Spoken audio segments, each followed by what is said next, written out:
we look at immigration as such a positive thing, as, oh my God, I get to immigrate, I get to go have a better life. And in many ways you will, but in many ways you won't. Definitely. And it's so important to realize that what you're feeling is normal, and a lot of other people go through it, and you're not weak, you're not a failure because of the way you feel. Yeah. And when you acknowledge that, you start becoming kinder to yourself.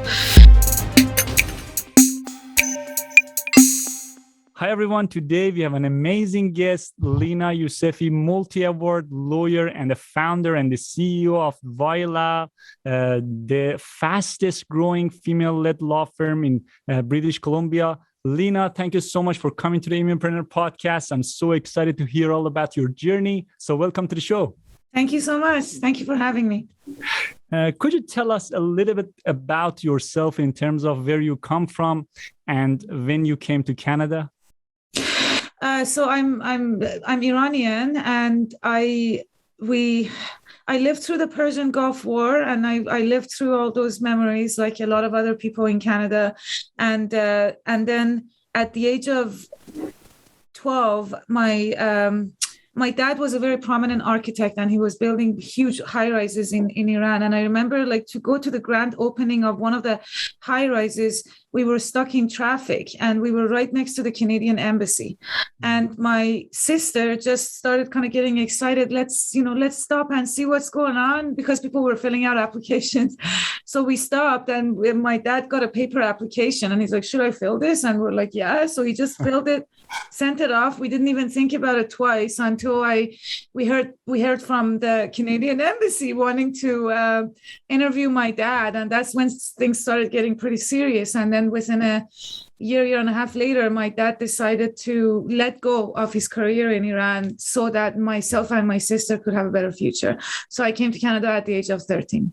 Okay. Yeah. Leena, you've been chosen as one of the 25 most influential lawyer in Canada. Vancouver's top 40 under 40 voted as the number one top rated Vancouver divorce lawyer in British Columbia.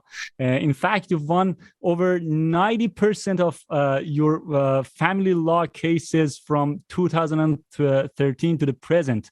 But beside all that, you're the only lawyer in the history of Canada to have your law firm ranked in both top 400 fastest growing companies in Canada by Globe and Mail, and in the top 500 companies by a Canadian Business, both at the same year. And that's actually never happened to any other lawyer, female or male. And this year in 2022, you chose as one of the top 50 change makers in Canada, and your law firm ranked in the top 10 innovators list of Canada, and it's quite remarkable.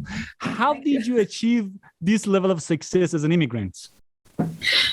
There's two reasons for that. I think number one is, I actually actively go after immigrants to hire them, because I really think we've been through so much that we have incredibly thick skins, and we're also super adaptable, like living in a culture like the Iranian culture and like versus Canada is not the same as, living in Canada and United States. Like the worlds are so different. So we know what we shouldn't be taking for granted. We fight tooth and nail to get to our goals, and we don't give up. So I think that was the anatomy of me when, in my teenage years, when I actually, once I coped with the cultural change, I knew that I had a thicker skin.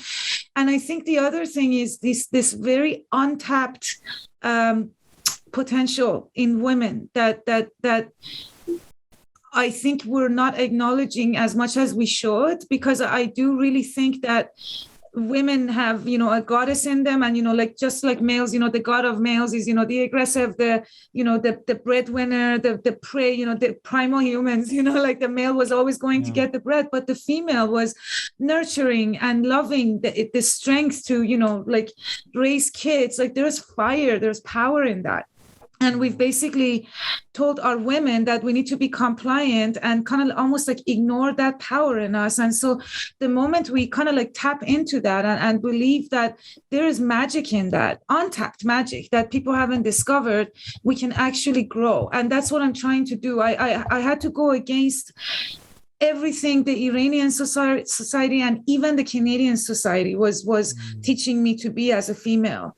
And the results were incredible, So I think, when you were reading all the achievements, it sounds really good. I don't think of it that way on a day-to-day basis, but it just makes me so humble and happy to be a female. And an immigrant, of course. Thank you so much for sharing that, Leena. Could you tell us a little bit about your law firm, Vila, and what inspired you to start it and lead it as the fastest growing female law firm? I think for people who are not lawyers, I think it's very important to know two things, that there's a mental health crisis in the legal profession. And, like people hear lawyers, like having cocaine problems or alcohol problems, but they're all parts of the mental health crisis that we experience. So that mental health crisis pushes a lot of lawyers out of the profession. And these lawyers tend to be extremely brilliant and smart, and they can really contribute to the betterment of our society, but they get pushed out. So my aim was to bring them back in. And the way to bring them back in is not to expect that they should be workaholics, right? Not to expect that their lives revolve around work. It's to understand that, like everybody else, they're human, and how do you want a human to be treated? That's literally how you build your work policy. So we started introducing things like 4-day work weeks. And that brought in a lot of men and women, for example, with kids, with families who wanted to spend some time with their children, but were also really good at what they did, right? So the reason why we're moving so fast is that because we're getting applications from people that we mistakenly pushed out. I'm bringing them back in. They're better for our clients. They're better for my law firm. And I tell a lot of people this and they don't believe it, but when we introduced the 4-day work weeks, I said, okay, 1 day less of work per week. So I'm going to lose, 20% of my profits. But what has happened is that we have increased our profits by 60%, and we have more than doubled our size since we introduced this concept. So it's the more you treat people like humans, the faster you're going to grow. And I think that's the reason. Disrupt the whole industry. That's the goal. I want to overhaul it. Okay, perfect. See what happens. How did you find yourself among the top 10 innovators in Canada? I think it was just so rare for the legal industry to accept that a law firm is going to come and say that lawyers can work 4 days a week. Yeah. And then there was this, I think what Globe and Mail and Canadian business realized also was that you don't see too many females in leadership roles in the legal industry. Like you see partners, you see equity partners, which are lawyers who become senior enough to make a lot of money, but you don't see them in decision-making and leadership roles. I think the reason why I was acknowledged as one of those people is that because I'm a woman and I'm leading a law firm, that's woman-led. And I don't think there's any firm in Canada our size, which is led by a woman. And I think, I'm very, very grateful to this country because they're trying to empower me instead of take my wings away. And I'm very humbled by being named as one of the innovators. Perfect. What challenges did you face early on as a woman and as an immigrant when you started your career in Canada? And how did you overcome those challenges? When I think immigration is a very, very traumatic thing that happens to people in so many ways. Even like in my profession, I'm a family lawyer. Like a lot of the divorces that I see are because of immigration, because the dynamics of the marriage change. So like for me, I came here as a teenager from Iran, not from a similar country, and I was constantly rejected and made fun of. I remember one day, kids like threw gum in my hair, and that's.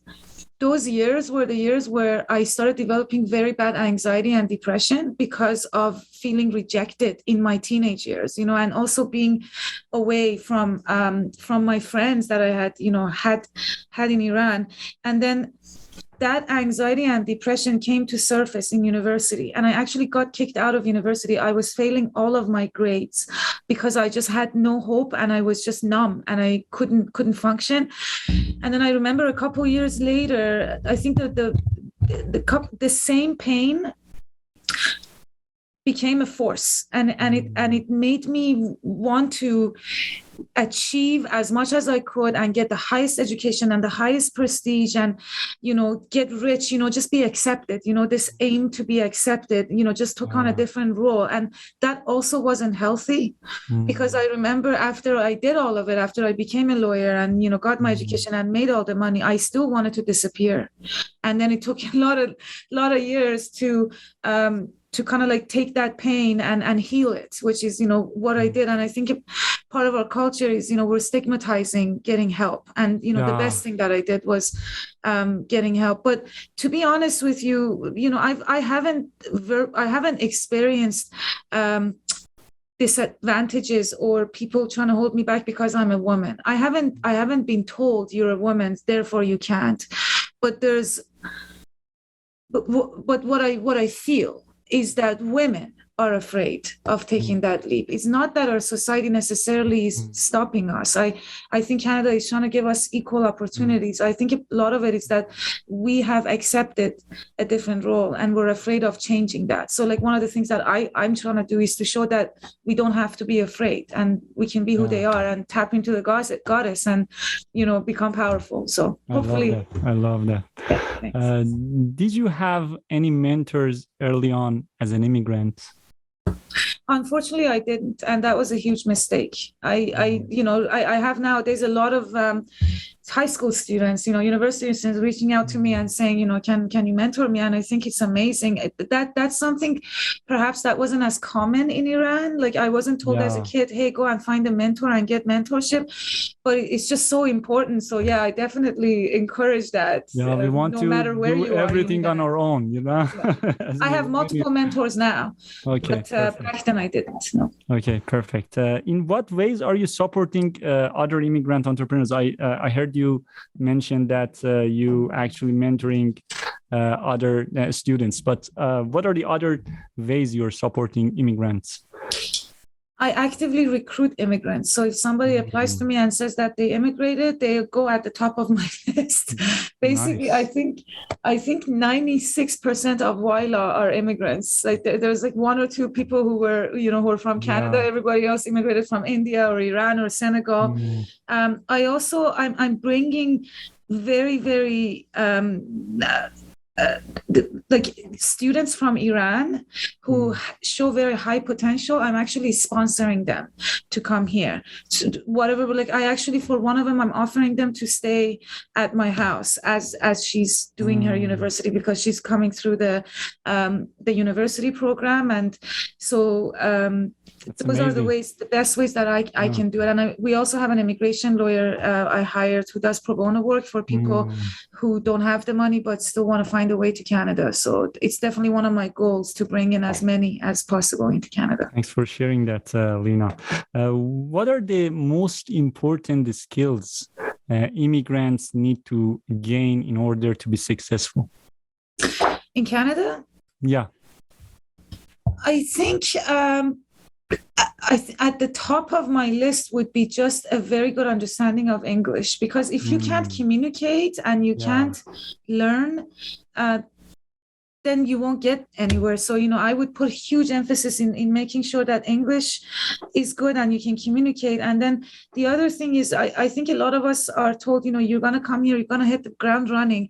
But I think there's value in taking the first few months and just educating yourself, just observing, talking, networking, getting to know people, so that when you make a decision to start a job, that decision is informed. Like a lot of people come and for very good reasons. Sometimes it's just purely money, and like they get a job, let's say at a pizza shop or McDonald's, which is also great. But I wonder if those same people came and like just took a course, like bookkeeping or being a realtor or whatever, how different their futures would work, because they would push themselves into an environment of learning instead of having to work and then reducing the chances of learning. But it's not a one size fit all. Everybody has to find their own path. I just remember my dad, when we came here, he took about 6 months to a year to educate himself. And I think that was a very smart choice that he made. So definitely.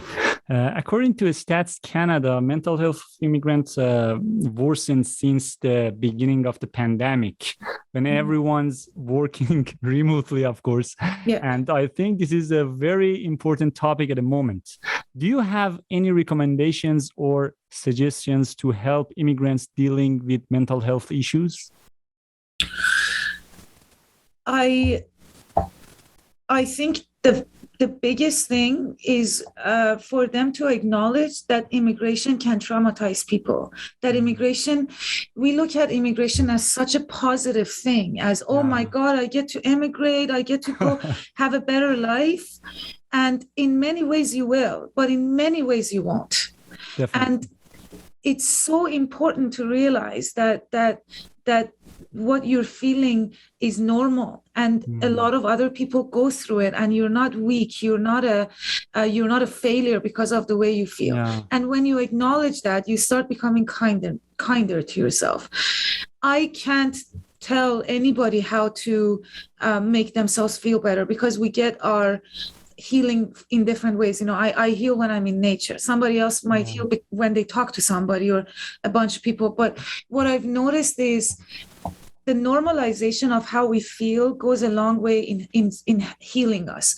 And normalizing comes from perhaps joining immigrant groups or communities where you kind of like sit around and you talk about what you're going through and how you're feeling, and you hear from other people feeling the same and what they're doing.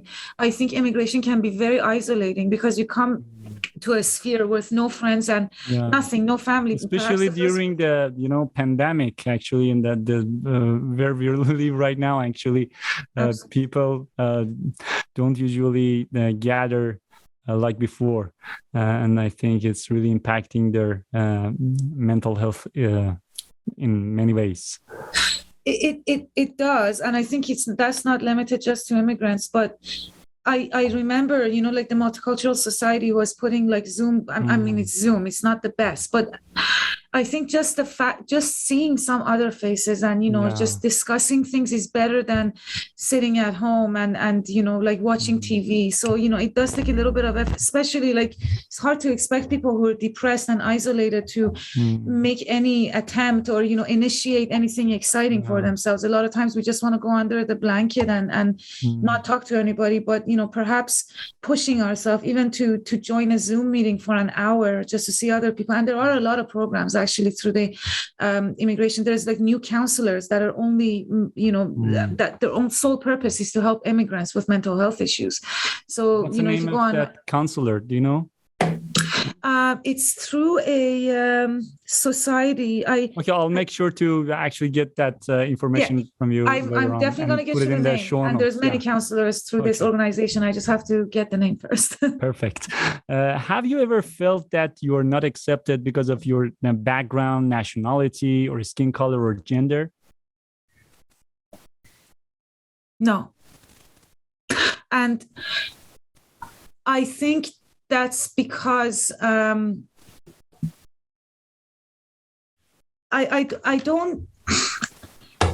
I think it may be different for a lot of people, especially males, without sounding, cocky or anything, I'm a bit lighter skinned and, I'm decent looking. So I didn't experience. Same here actually, but So I didn't, and I hear the stories, and it breaks my heart. But I've been, except for the school thing, in high school when I had gum thrown in my hair and nobody wanted to talk to me.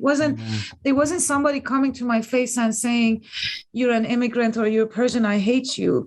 It was that silent rejection which hurt the most, and I think most immigrants experience the silent racism, not the loud racism. We put a huge emphasis on the loud racism without realizing that most of it is silent. I experienced the silent racism in high school, but I just, and again, to kind of like react to that, I just changed the way I dressed and looked and talked to be accepted into, groups. But, I do think we need to think about the silence of it as well. What an amazing journey, Leena. We are so glad you're sharing that with our immigrant entrepreneurs. Let's switch gears a bit now and move to the present. Yeah. There are audience of immigrant entrepreneurs want to get the kind of results you've achieved. So I'm going to ask you a series of questions about what you would do if you had to start all over again from scratch and strive to duplicate your past results. If you had to start all over again with your current knowledge and experience in today's world, with today's tools, time constraints and other factors, what would you do differently? I would be kinder to myself. I give myself a space to breathe and be human and not constantly feel like I'm under some false sense of urgency. We touched upon this. I would get mentors, as many as possible. And the beautiful thing about mentors is that they almost never say no. So, it costs nothing to get a mentor. It's free. And then you meet all these people and you never know how they can help you in the future. That would be the second thing. The third thing in this day and age is that I would really familiarize myself with tech, even if I don't want to come to Canada and, start an app or, go into the tech business. Everything is becoming tech. Even the legal industry is becoming tech. Law is supposed to be old, like wine, and, it gets better with wine, and you still wear your robes when you go to court, but even law is becoming tech. So I'm really happy you're saying that, because most of the law firm is still, still traditional, so it's really, so you're thinking that you can actually disrupt in the industry, a whole industry, and I'm already developing 5 different apps, and they're getting really, really good feedback. We need to do that in order to make law more affordable and more efficient, and help the clients instead of actually one of my goals is to put myself out of business as a lawyer. That's why I'm doing these apps. I want to make sure that goal actually what I give them for free. Beautiful. But familiarizing yourself with tech is extremely important for entrepreneurs. And then also realizing that every single business, I know people do business differently in every different country, and we don't do it the same, but realizing at the end of the day, the heart of any business is humans. And so if you start a business that has a purpose of helping people, making things easier, and treating people like humans, you're probably going to be successful. You don't need crazy education to understand these concepts. As long as you have these concepts, you understand tech, and you understand the law of businesses and how they run in the country, you're probably in a good position. But if you're missing any of these arms, your chance of success would be, I think, a lot less. Thank you. If someone, an immigrant, wants to become a lawyer in Canada, what are the steps you recommend to take? So a lot of the people who immigrate to Canada and they want to become lawyers were lawyers in their home country, right?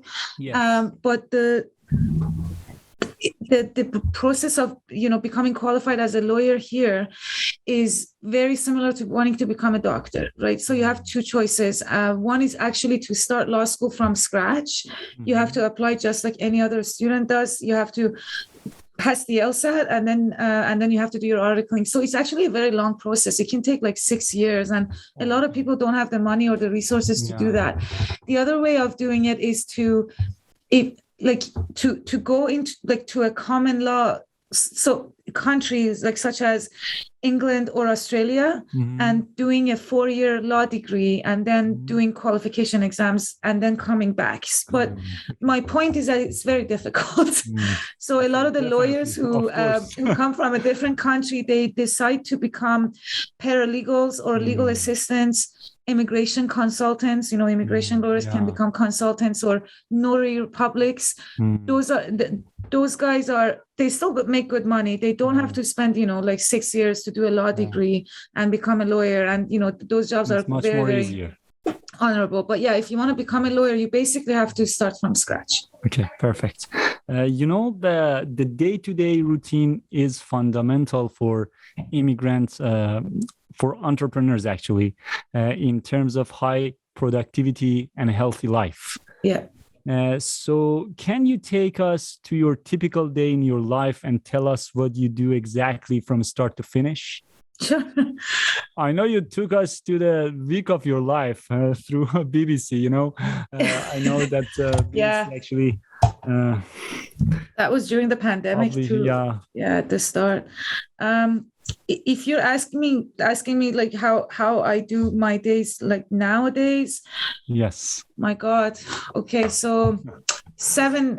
My daughter wakes up at 7:30. I wake up at 7, and I go downstairs and I do transcendental meditation for 20 minutes because my brain is always exhausted, because of all the stuff that I have to deal with. So that's 20 minutes to myself with no interruptions and a calm mind, which goes a long, long way.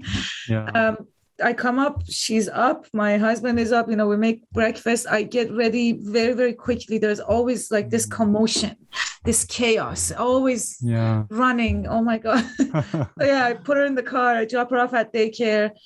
I drive to the office. Sometimes I work from home. I do hybrid, 2 days from home and 2 days from the office. But on days that I go to the office, I'm on my phone in the car talking to clients or service providers because the car is a good opportunity to be on the phone.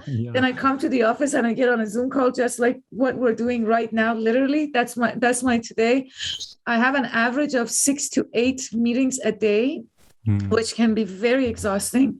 Of course. Because it's just the brain is going at the speed of light, and I don't even realize where the day goes. I just look at the clock and it's like 5:30, but I have a rule that I have to be home by 5:30, latest 6 p.m. because I want to be a mother to my daughter, and I don't want to take shortcuts. So I make it home regardless of what's happening by 5:30 or 6. I put the phone down. I shut down the internet, everything. I just play with her. I cook too. And I do grocery shopping. My husband cleans. And then we sit for a family dinner. I put her to bed.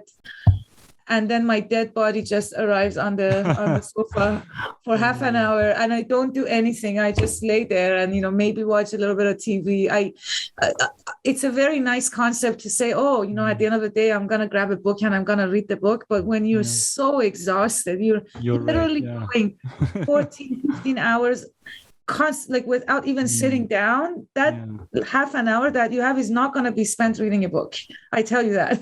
It's going to be spent just laying on the couch. Of course. So that's a typical day now. And I think it's really hard to go to the meeting with positive, attitude after, because I know that you're dealing with multiple different cases, family cases, and you have to be positive. Could you expand on?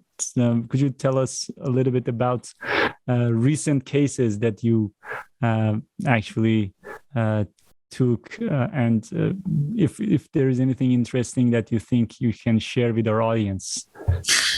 Yeah, I mean, what's really interesting, I do family law, and obviously family law, most of it has to do with the breakdown of a family, and there's never a winner in any situation. So a lot of the clients that come to me, they've been betrayed somehow, they're hurt, and they want to get revenge. Like a lot of people think, oh, I'm going to go to a lawyer to win and get my rights. A lot of people just want a fair outcome, but they're very afraid. So a lot of the cases that we deal with is, advocating, like basically like relaying the story of someone to the judge and getting the judge to agree that their version of their story is more believable and is more just and fair than the other person's story.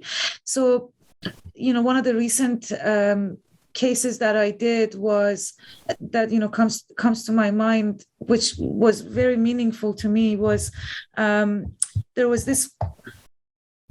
this man who had 2 children with his wife in Taiwan. And then one morning he woke up and his wife and the 2 kids were gone.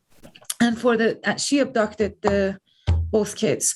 And for the next 5 years, he was basically on this like race around the world to locate them. So for 5 years, like he went to bed every night not knowing if they're alive, if they're dead. Like, my daughter is 1 year old now.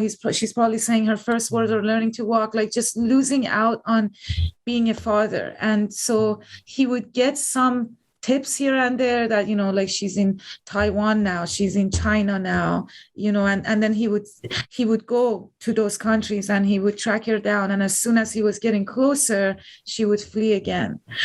So the last place that he found that she had come to was Canada. So he contacted me and he said, I got a tip that she's in Canada and we need to, stop it because she's going to flee again. So these cases are extremely difficult because you have to act extremely fast. You have to get a court order to get the police involved, and then you have to get the police to like go, and they can't arrest them because you haven't proven that the kids have been abducted, but the police has to be on guard so they don't run away, but they're also allowed to run away because there's nothing stopping them from running away. We haven't proven that she's an abductor. So imagine the amount of stress that him and I went through, because in the middle of act as a psychologist sometimes. I think it's not just a lawyer. You have to deal with their deal with the mental deal with it mentally and physically and everything. It's not just dealing with cases like a lawyer and no, there's a human, like, I mean, anybody in this is, I had to, like, during the time when she found out we were getting a court order, she actually put her kids on the plane and flew them back to Hong Kong. We had to get a court order that she puts them back on the plane and brings them back to Canada. And when the kids landed, I was at the airport with the father, and it was like, and that was like 2 weeks of hell of going to court every single day. And I remember, like, I saw when they landed and when they came in, and I saw that, like, he kneeled down and he opened his arms to hug them, and they didn't know who this person was. So who's the winner, right? There is no winner. Like, they didn't want to be around him. He was a stranger, he felt like the mother, like the mother had lost, because now it wasn't the matter of, they could never co-parent again, like they could never both be in the kids' lives, right? Like, it was just very, very sad. And I remember after it was all over, I experienced like burnout to the highest extent. I think I couldn't work for a few weeks, and I had panic attacks, like it all like comes up because of the amount of like stress that you go through. So, but when people ask me, like, when you hear this, you probably don't want to be a family lawyer, but when people ask me about this job, I know a lot of family lawyers are perceived as money hungry, greedy people, which could be true in some cases, but when they ask me, I say I prevent abductions, I prevent bankruptcies. I love that. I prevent sexual molestation of kids. I prevent, abuse. I prevent domestic assault. I help save women and men of like physical and emotional abuse. And there is there is a lot of value in what I do, as difficult as it is. So, that's just my 2 cents. Thanks so much, Leena, for sharing that. That was really inspiring, actually, to me.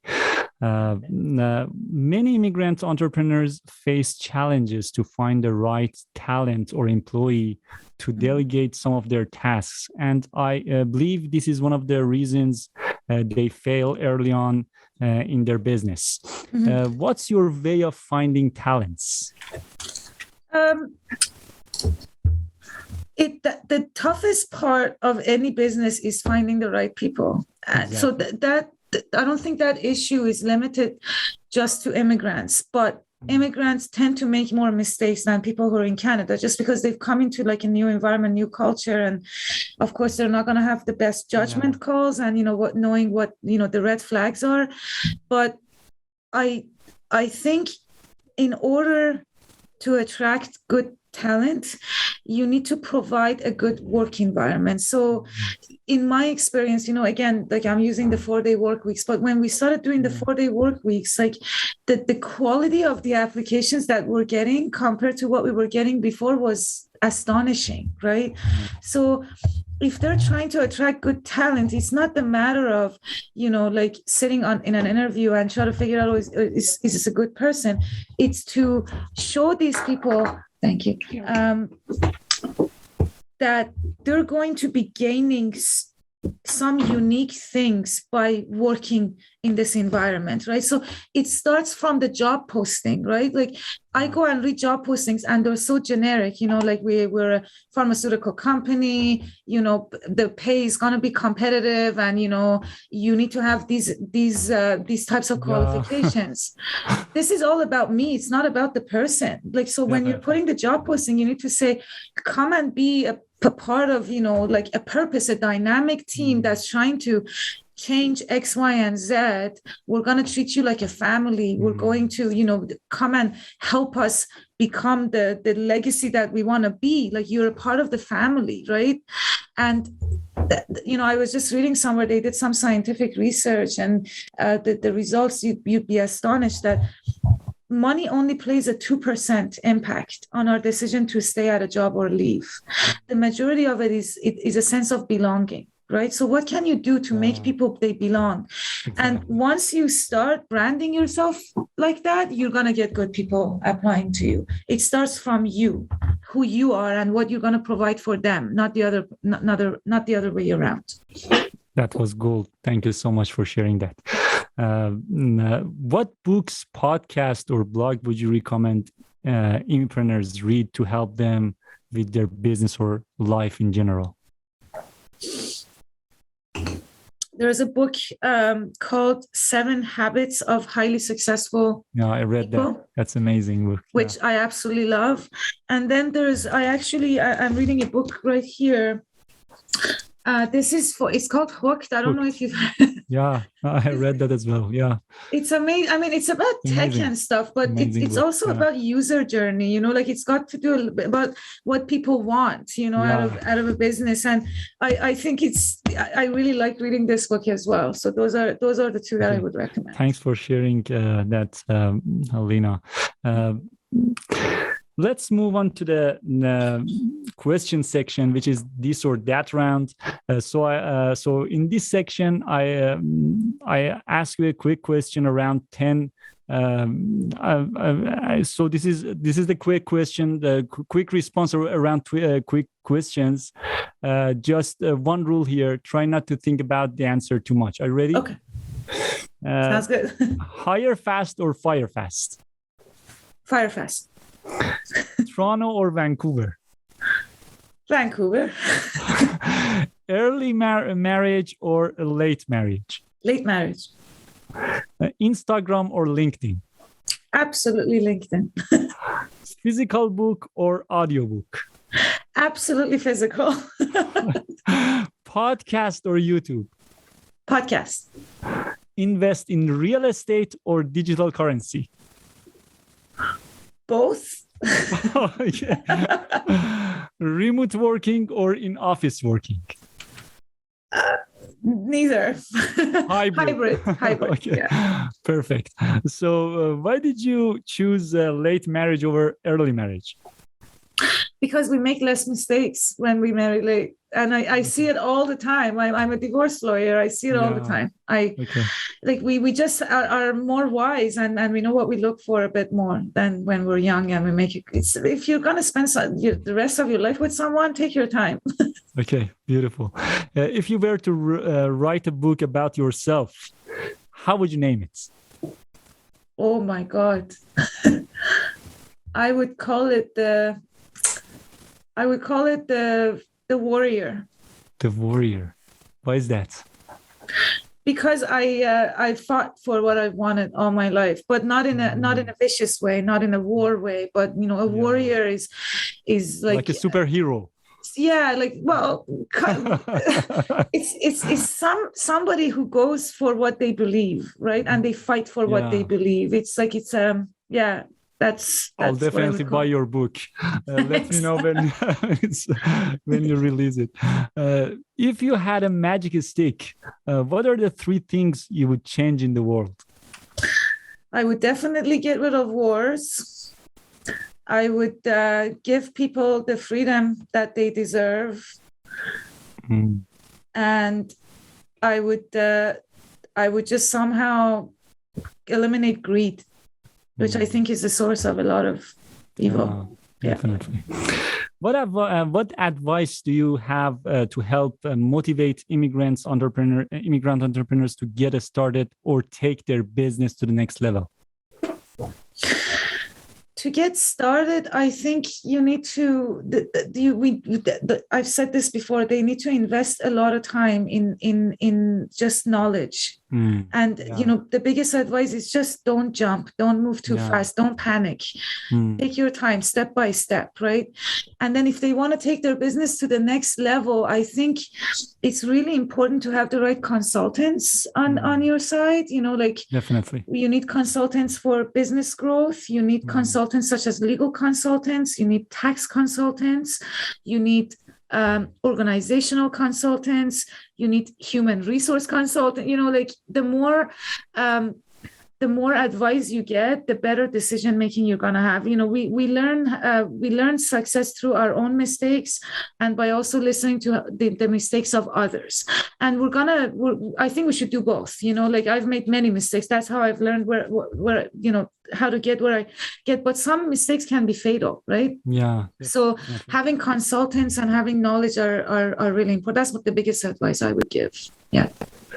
Where can our listeners connect with you online, Leena? Online? Where can our listeners connect with you? Online, offline? I'm all over the net. Okay, yeah, of course. My LinkedIn, I'm very active on my LinkedIn. My email address is leena@wylaw.ca. Wylaw is my firm, and our phone number is online.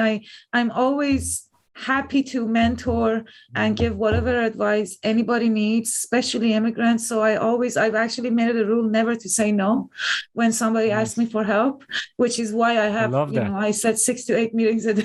There's a reason for it, but Leena Yousefi is my name, and I can be found everywhere, basically. Yeah, of course. Leena, thank you so much for coming to the Immiprenuer Podcast and inspiring all the immigrant entrepreneurs listening. And I'm so honored to share your story. I wish you all the best of success and hope to stay connected. Thank you so much, Mo. Thank you for having me.